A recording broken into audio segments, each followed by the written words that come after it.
Hi, it's Fias Tarot. Hello, Capricorn placements. This is your general and love reading for the month of September. So again, before tayo mag-start, kung hindi ka pa nakakapag-subscribe, please do subscribe and hit the notification bell para lagi po tayo maging updated sa mga mangyayari pa lang. And again, kung meron pong tanong pagdating sa private reading and sa ating mga charm, so message nyo lang po sa akin pong FB page for more info. Okay? Legit FB page. Okay? So again, meron tayong mga tawag dito, protection from evil eye. So, meron tayong ring, necklace, bracelets. Okay? And syempre, meron din tayong for love and money. Yung ating 2-in-1 with citrine stone. And yung atin pong granter necklace and pangtanggal MALAS. Ang ating cord cut. Okay? So, ito siya. So, meron pong ongoing or running promo ngayon. Okay? Ngayong September. Ngayong September only. So, anyway.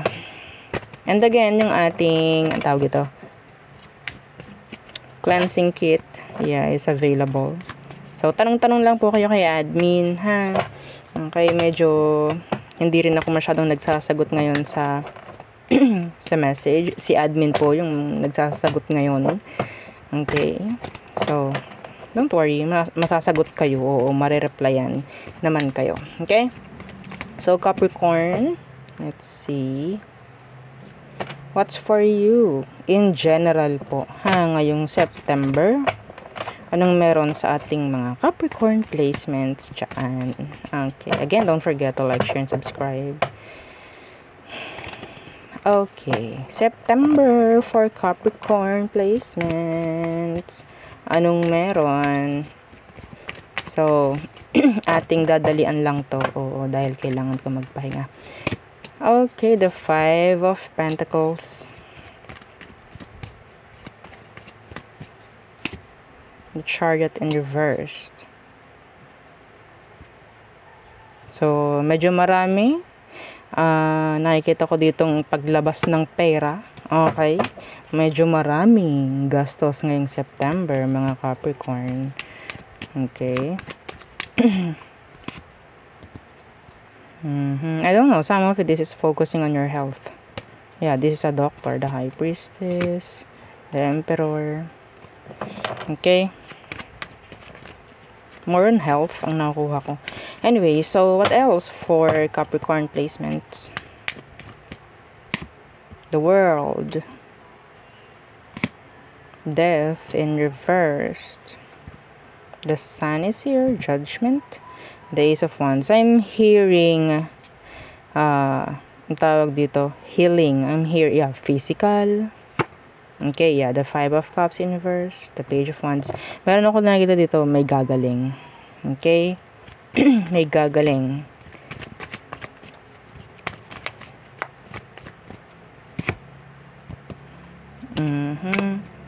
See, the Ace of Wands. It's like a new beginning or parang bagong buhay. Parang ganon. Okay? I think a good news will come. A good news is coming pagdating sa mga Capricorn placements this September. 5 of Swords in reversed. Okay, less stress. It's like some of you sa pagbukas pa lang ng September, medyo may kaunting drama, may kaunting hindi magandang nangyayari financially sa iba sa inyo. Pero ang nakuha ko dito is like energy of transition. Okay? Ang nakuha ko din naman sabihin natin, kailangan lang din pagdaanan to para may matutunan, parang mga ganyang bagay. So we have here the 5 of Swords in reverse. So it's like less stress, parang ganyan. Kailangan mo lang dumaan dito, Capricorn, parang ganyan. Okay? Hindi mo kailangan tambayan or hindi mo kailangan tigilan. Okay? The King of Wands in reverse. Okay. So andito yung parang wag kang magpapa-apekto sa kung ano man. Okay? This is how, sabihin natin kung paano mo i-manage yung stress. Pero nakuha ko dito less stress. This is how you manage. Kung paano mo i-manage. Okay? Parang gagawin ka nitong strong, actually. We have here the Ace of Pentacles. Some of you, meron pong pagbabago pagdating sa kaperahan, ha? Okay?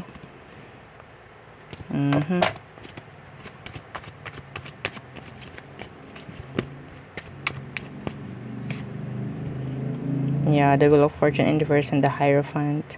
This is lesson. A lesson na pwedeng ibibigay ni universe sa'yo. Okay? Ngayong September. Or a challenge.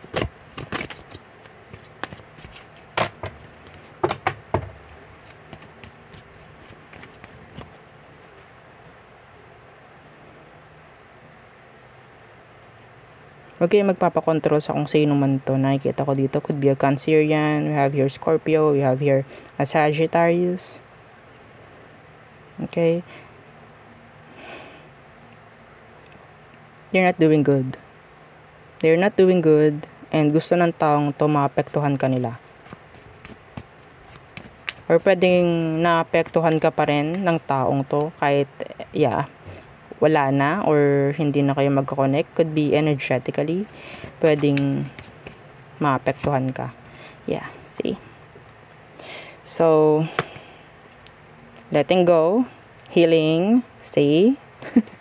Inuunahan natin yung cards anyway. So, yeah. Hindi ganun ka-smooth. Hindi ganun ka-rocky.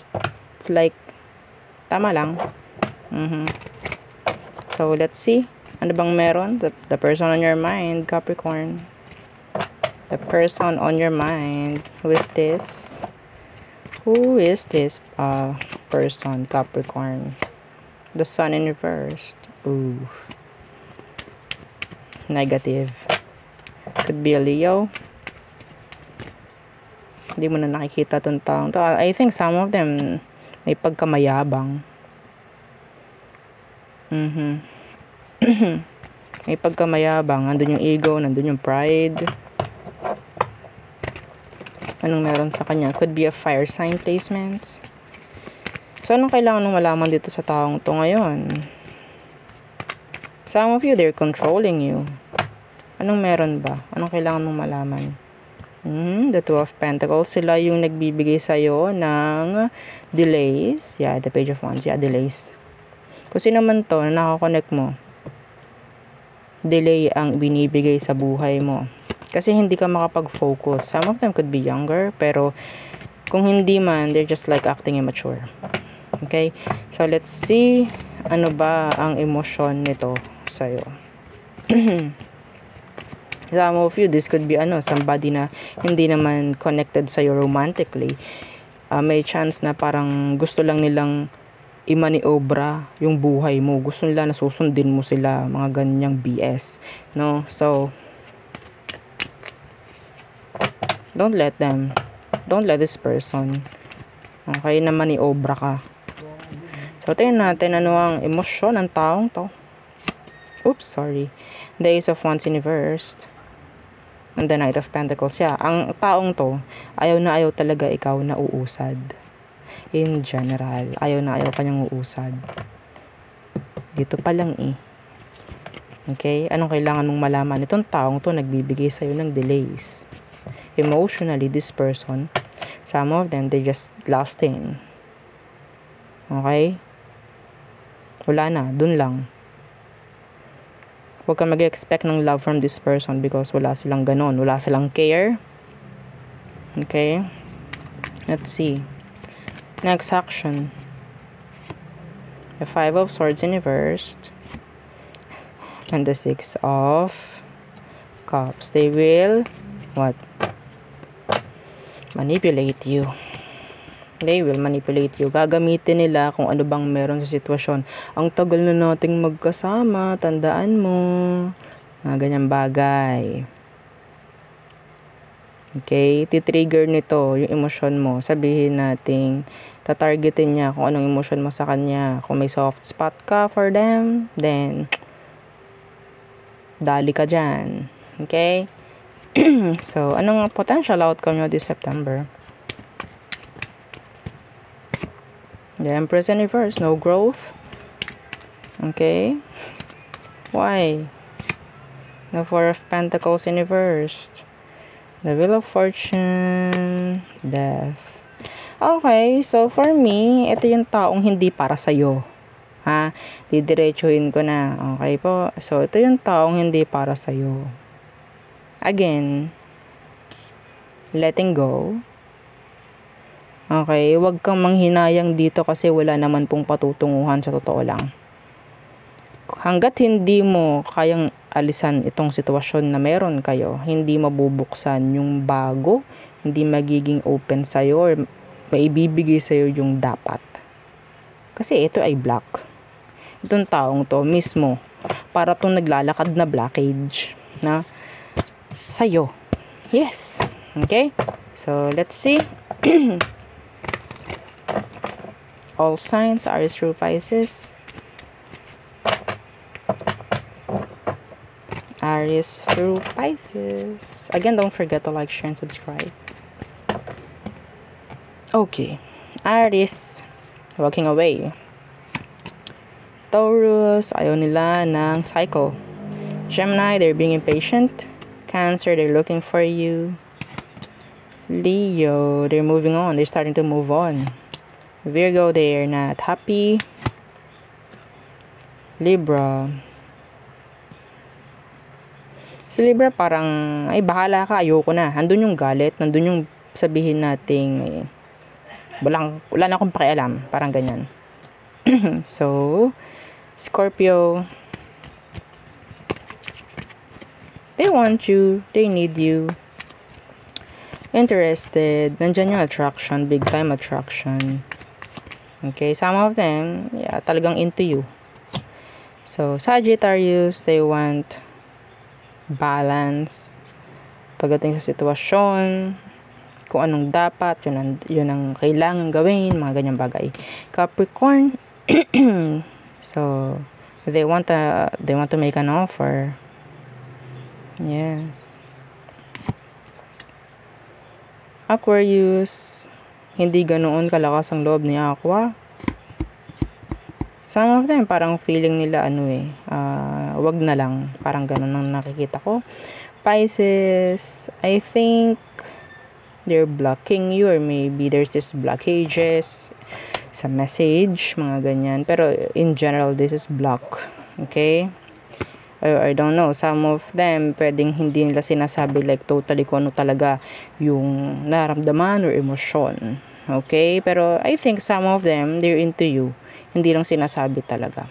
Okay, so there, yun ang ating reading for you, Capricorn placements. Again, please don't forget to like, share, and subscribe. And yeah, follow our FB page and yung ating isa pang YouTube channel na nasa description box below. Again, thank you. Goodbye.